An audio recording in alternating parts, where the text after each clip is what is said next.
මේ මොකද්ද? ඔය මගේ හීන. ඔය ඉරිවලින් කපලා තියෙන ඒවා. දැනටමත් මම හැබෑ කරගෙන ඉවරයි.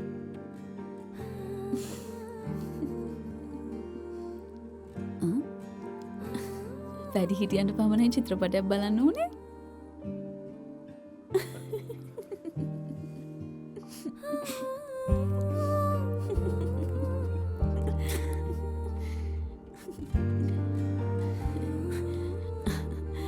ආදරය කරන්න ඕනේ.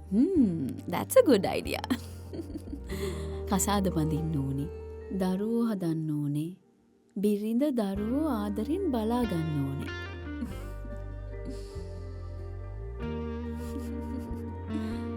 අසාධාරණය වෙනුවෙන් සටන් කරන්න ඕනේ.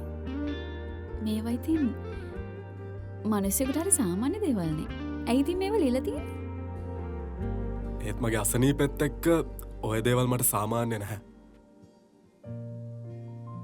try කරනවා. අනිත් අයට සාමාන්‍ය දේවලුත් කොහොම හරි කරන්න.